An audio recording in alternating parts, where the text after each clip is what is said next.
Assalamualaikum warahmatullahi wabarakatuh. Halo semua, sebelum kita masuk ke pelajaran materi sistem pernapasan, ada baiknya kita mengetahui apa saja kompetensi dasar dan indikator dalam pelajaran ini. Kompetensi dasar 3.9 menganalisis sistem pernapasan pada manusia dan memahami gangguan sistem pernapasan serta upaya menjaga kesehatan sistem pernapasan. Berikut indikatornya. 1. Menjelaskan konsep sistem pernapasan. 2. Mengidentifikasi organ-organ penyusun sistem pernapasan. 3. Menjelaskan struktur organ-organ penyusun sistem pernapasan. 4. Menjelaskan mekanisme sistem pernapasan. 5. Mengidentifikasi beberapa gangguan, kelainan, dan penyakit yang terjadi pada sistem pernapasan manusia. 6. Mengidentifikasi beberapa upaya yang dapat dilakukan untuk menjaga kesehatan sistem pernapasan. Nah, sekarang kita akan membahas tentang konsep sistem pernapasan. Setiap manusia yang hidup pasti melakukan proses bernapas. Bernapas merupakan proses menghirup udara dan mengembuskan udara yang melibatkan pertukaran udara atau pertukaran gas antara atmosfer dengan alveolus paru-paru.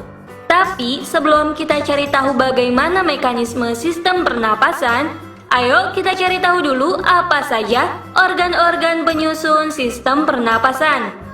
Ayo tebak, ada berapa organ penyusun sistem pernapasan?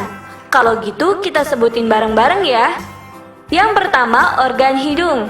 Kedua, organ faring. Ketiga, organ yang bernama laring. Selanjutnya yang keempat, bernama organ trakea. Setelah itu yang kelima, organ bronkus, yang merupakan percabangan dari trakea. Yang keenam, merupakan percabangan dari bronkus, bernama bronkiolus. Yang ketujuh bernama alveolus, dan yang terakhir kedelapan, yaitu paru-paru. Setelah kita mengetahui ada berapa dan apa saja organ penyusun sistem pernapasan, kali ini kita akan membahas struktur dari organ-organ penyusun sistem pernapasan. Organ pertama yang berhubungan langsung dengan udara dari luar, yaitu hidung. Pada hidung terdapat rambut-rambut halus, lendir, konka, saraf pembau atau saraf olfaktori, dan saraf pembau ke otak. Rambut-rambut di dalam rongga hidung berfungsi menyaring udara yang masuk ke dalam rongga hidung. Konka fungsinya adalah menjaga kelembaban udara di dalam rongga hidung. Saat udara bersentuhan dengan konka, maka konka akan mengeluarkan lendir atau mukus yang menangkap debu atau benda asing yang terbawa oleh udara. Saraf pembau atau saraf olfaktori berfungsi sebagai penerima rangsang bau. Ketika ada aroma di dekat kita, saraf pembau akan menerimanya dan melanjutkan ke otak, sehingga kita dapat mengetahui bau tersebut. Selanjutnya, udara akan memasuki organ kedua, yaitu faring. Faring terletak di belakang rongga hidung hingga rongga mulut. Faring berfungsi sebagai jalur masuk udara dan makanan. Yang ketiga, organ laring. Di dalam laring terdapat katup bernama epiglotis. Fungsi dari epiglotis yaitu mencegah makanan masuk ke dalam laring. Dan pada laring juga terdapat pita suara yang dapat menghasilkan suara. Saat udara masuk ke dalam laring, akan menggetarkan pita suara sehingga menghasilkan suara. Selanjutnya, organ keempat yaitu trakea. Saat udara melewati trakea, udara juga akan disaring karena dinding trakea tersusun atas jaringan rawan berbentuk cincin dan selaput lendir yang terdiri atas jaringan epitelium bersilia. Sehingga udara akan disaring lagi oleh silia. Organ kelima yaitu bronkus, yang merupakan percabangan dari trakea. Masing-masing bronkus memasuki paru-paru kanan dan paru-paru kiri. Selanjutnya, organ keenam yaitu bronkiolus, yang merupakan percabangan dari bronkus. Pada ujung bronkiolus terdapat alveolus. Alveolus merupakan organ ketujuh. berbentuk seperti anggur, dilapisi kapiler darah, dan berfungsi dalam pertukaran gas antara oksigen dan karbon dioksida. Yang terakhir merupakan organ pernapasan utama, yaitu paru-paru. Paru-paru terbagi menjadi dua, yaitu paru-paru kanan dan paru-paru kiri. Paru-paru kanan memiliki 3 lobus dan paru-paru kiri memiliki 2 lobus. Posisi paru-paru kanan agak ke atas daripada paru-paru kiri karena ada organ hati di bawahnya. Dan kenapa paru-paru kiri hanya memiliki 2 lobus? Tujuannya adalah memberikan ruang gerak yang lebih besar untuk organ jantung di dalamnya. Selanjutnya, kita akan membahas mekanisme sistem pernapasan. Pada saat kita bernapas berlangsung 2 mekanisme. Menghirup udara atau disebut dengan inspirasi, dan mengembuskan udara dikenal dengan ekspirasi. Pada melakukan mekanisme sistem pernapasan, terjadi kerjasama antara otot tulang rusuk dan otot diafragma. Saat terjadi inspirasi, udara masuk melewati hidung, otot tulang rusuk, dan otot diafragma berkontraksi. Rongga dada mengembang dan diafragma bergerak turun karena dipenuhi oleh udara yang masuk. Saat terjadi ekspirasi, otot tulang rusuk dan otot diafragma berelaksasi. Rongga dada mengempis dan diafragma bergerak naik karena udara akan keluar dari tubuh. Sekarang kita akan membahas beberapa gangguan kelainan dan penyakit yang terjadi pada sistem pernapasan manusia. Berikut penyakitnya. Pertama ada influenza, kedua tonsilitis, 3 faringitis, yang keempat pneumonia, yang kelima tuberkulosis, yang keenam asma, ketujuh kanker paru-paru, dan yang terakhir coronavirus atau COVID-19. Yang pertama, penyakit influenza. Flu adalah gangguan yang disebabkan oleh influenza virus. Gejala yang ditimbulkan berupa batuk, pilek, bersin-bersin, dan sakit kepala. Virus influenza bisa menular disebarkan melalui batuk, pilek, dan bersin. Selanjutnya, penyakit tonsilitis. Tonsil terinfeksi oleh bakteri dan virus yang dibawa oleh makanan. Gejalanya berupa peradangan tenggorokan, sakit kepala, sakit leher, batuk, dan juga demam. Ketiga, penyakit faringitis. Faring terinfeksi oleh virus dan bakteri.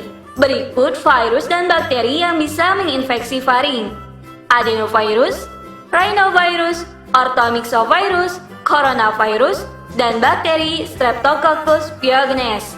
Gejalanya berupa sakit tenggorokan dan sakit saat menelan makanan. Keempat, penyakit pneumonia. Bronchiolus dan alveolus terinfeksi oleh bakteri Streptococcus pneumonia. Alveolus yang terinfeksi berisi cairan kental yang mengganggu proses pertukaran gas. Gejalanya berupa demam, batuk berdarah, sakit dada, dan sulit untuk bernapas. Penyakit pneumonia dapat ditularkan melalui batuk dan bersin. Upaya untuk mengobatinya yaitu mengkonsumsi antibiotik, menggunakan bronkodilator, alat untuk melancarkan pernapasan, dan melakukan terapi oksigen. Kelima, penyakit TBC atau tuberkulosis. Paru-paru terinfeksi oleh bakteri Mycobacterium tuberculosis. Gejalanya berupa batuk berdarah, mudah lelah, hilang nafsu makan, demam, dan sakit pada bagian dada. Keenam, penyakit asma. Dinding saluran pernapasan penderita asma menebal, disebabkan alergi pada pasir, bulu, debu, udara, suhu, serangga kecil, atau masalah psikologis. Yang ketujuh, penyakit kanker paru-paru. Paru-paru mengalami pertumbuhan sel-sel yang tidak terkendali, disebabkan oleh kebiasaan merokok dan faktor lingkungan lainnya. Gejalanya berupa batuk berdarah, berat badan turun drastis, napas menjadi pendek, dan sakit pada bagian dada. Yang terakhir, penyakit yang sedang viral yaitu COVID-19. Semua penyakit bisa menjadi mematikan tanpa pengobatan dan pola hidup sehat. Seperti yang terjadi sekarang ini. Kalian semua tahu kan kenapa kita tidak bisa beraktivitas seperti biasa? Tidak ada tatap muka untuk sekolah dan juga tidak bisa bermain dengan teman-teman. Ya, itu semua karena virus corona sudah menginfeksi 1 juta orang di dunia sampai saat ini. Tapi, sebenarnya bagaimana sih virus corona bisa menyerang tubuh kita sampai infeksi dari virus ini bisa mematikan? Semua berawal dari interaksi dengan orang yang positif COVID-19. Ditularkan melalui batuk atau bersin. Kemudian kita terkena virus dan tidak menjaga kebersihan. Sehingga virus masuk melalui saluran pernapasan dan mulai menginfeksi paru-paru.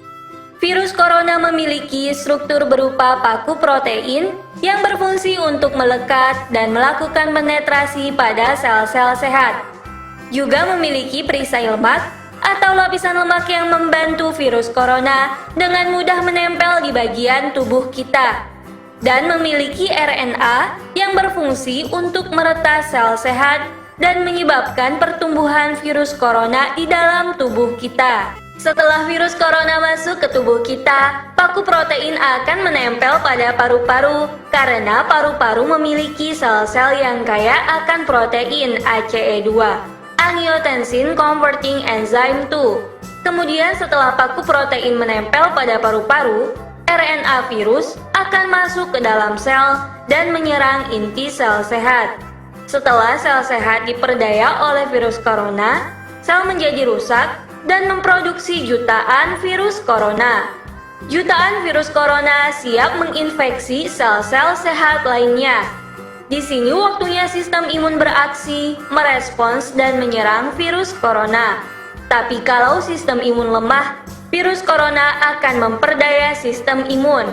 Akibatnya paru-paru dipenuhi oleh virus corona dan terjadilah penyakit COVID-19 yang bisa mematikan seseorang. Maka dari itu jangan lupa untuk terus menjaga kesehatan tubuh kita dengan mengkonsumsi makanan-makanan sehat yang membantu sistem imun agar kuat dan menjaga kebersihan dengan mencuci tangan menggunakan sabun agar virus corona yang menempel pada bagian tubuh kita terhempaskan. Kemudian selalu memakai masker dalam keadaan ramai dan menjaga jarak dengan orang di sekitar kita atau social distancing. Yang terakhir, kali ini kita akan membahas upaya menjaga kesehatan sistem pernapasan secara umum. Yang pertama, bagi pecandu rokok nih untuk berhenti merokok karena tidak baik untuk kesehatan sistem pernapasan. Selanjutnya, jauhi juga asap rokok dan asap kendaraan. Jangan lupa juga mencuci tangan dengan sabun dan air agar virus dan bakteri jahat tidak menempel pada tubuh. Selanjutnya, mengurangi pemakaian kendaraan bermotor untuk mengurangi polusi udara. Menanam tumbuh-tumbuhan untuk menjaga atmosfer udara lebih baik. Mengurangi penggunaan limbah yang tidak bisa didaur ulang karena dapat menyebabkan kondisi udara yang tidak baik, seperti plastik dan sebagainya. Selanjutnya, mengkonsumsi makanan yang sehat dan juga bergizi. Yang terakhir, jangan lupa untuk berolahraga agar tubuh dan saluran sistem pernapasan terjaga sehat. Setelah kita mempelajari apa itu sistem pernapasan, apa saja organ-organ penyusun sistem pernapasan, dan bagaimana mekanisme sistem pernapasan, kemudian mencari tahu kelainan dan penyakit pada sistem pernapasan, juga mencari tahu upaya untuk menjaga kesehatan sistem pernapasan. Semoga kita semua bisa lebih bersyukur karena masih bisa bernapas dengan baik. Oleh karena itu jangan lupa bersyukur dengan cara menjaga kesehatan sistem pernapasan. Sekian video pembelajaran materi sistem pernapasan kelas 8 SMP. Terima kasih. Wassalamualaikum warahmatullahi wabarakatuh.